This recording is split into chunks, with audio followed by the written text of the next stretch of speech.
Hi, I'm Walid Asaka from Intrablogs, and we're here in Malta at the D1 conference with Ian from the Maltese insurance company Atlas. Ian, thank you for being with us. Could you tell us a little bit about yourself and about your firm, please? Sure. So Atlas Insurance is a domestic insurer in Malta, writing property and casualty business here, but we're also structured as a protected cell company, which means we can host third parties investing their capital into their own cells, able to ride on our license to be able to write business not only in Malta but also across the European Union. Based in Malta, we have access to the European market. My role, I am Chief Strategy Officer, so I help manage strategic projects, international business projects, and also other digital projects of our group. What we have experienced with when it comes to blockchain is, and the different types of inquiries and businesses that we've seen, we have come across insurtechs that are wishing to experiment with their ideas, try out their products and services in the actual market, with a potential to scale up. And here in Malta, we have that opportunity to access the European market. So.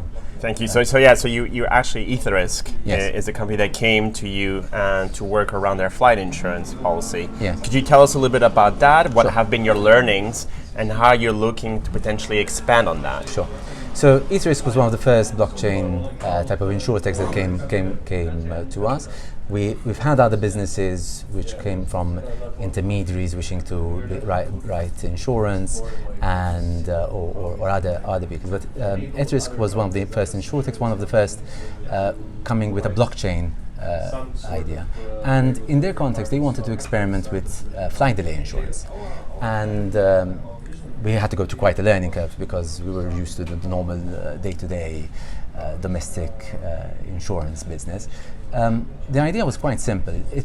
Using smart contracts, so through a smart contract, being able to settle automatically claims of when a person arrives at his location delayed, automatically the contract would through an oracle bring the data from flights.com or any other sources. It understands that the person has suffered a delay.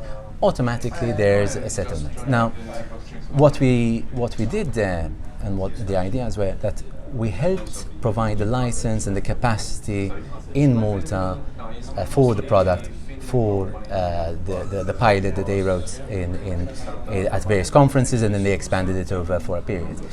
During that process, for us, it wasn't just simply, okay, this is an insurance product. We needed to understand how the blockchain would operate here. Mm-hmm. And we needed to delve into a number of insurance-related topics, such as, is it a contract of indemnity? Are we making sure that we are indemnifying the client for his loss and not putting him in a better position than he was before the loss? But also other aspects such as GDPR, which came into play, and we have to see, okay, how do we manage the tensions between the blockchain and GDPR? We also, at the time, in that project, experimented to some extent, or at least for us it was new, accepting cryptocurrency as a premium, and then having the mechanisms to settle the claims automatically in cryptocurrency. So we had to get used to the concept and the idea of actually working with cryptocurrencies. The regulatory environment in that area is changing, so it's still like watch this space, so we'll keep that on hold. And is that perhaps an advantage that Malta has over other jurisdictions, in the sense that your regulator is quite proactive with regards to blockchain? Very proactive in regards to blockchain. On the cryptocurrency side, when it comes to insurers, so far there's still a bit of hesitancy. So whilst we worked on that pilot, things had developed since then. So that is still an area still being discussed with the regulator. But for the rest, when it comes to smart contracts, the regulator is very in favor of when it comes to the use of blockchain as a decentralized, as a distributed ledger, so where we are all using the same database and we can save ourselves from all the reconciliations that we do. And we know in insurance you have the broker, the insurer, the reinsurance broker, the reinsurers, and there's so much paperwork going back and forth between all these different players, which is adding no value to the end customer. That blockchain has the potential to address, and where then the brokers or intermediaries will provide an added value, a true added value, versus the reconciliation work which doesn't. So those are opportunities which I think the regulator is also keen on. Yeah. What is also unique about Malta, when I mentioned that Atlas is structured as a protected cell company, Malta is the only EU nation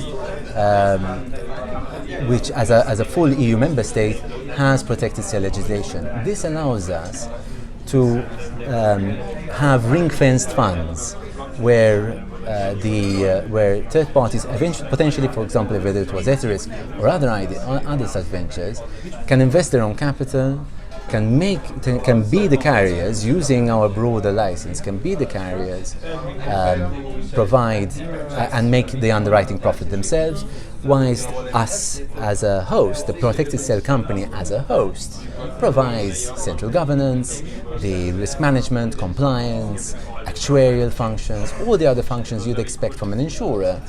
It acts as a host, if you like, as an incubator or a platform for such vehicles, whether they are insurtech options like we're talking now, or whether they are other ventures. I mean, we've worked with different ventures like mobile phone insurance, gadget insurance, extended warranty, pet insurance, and all different businesses coming from various angles. And because we have access to the European market, we're able to enable that.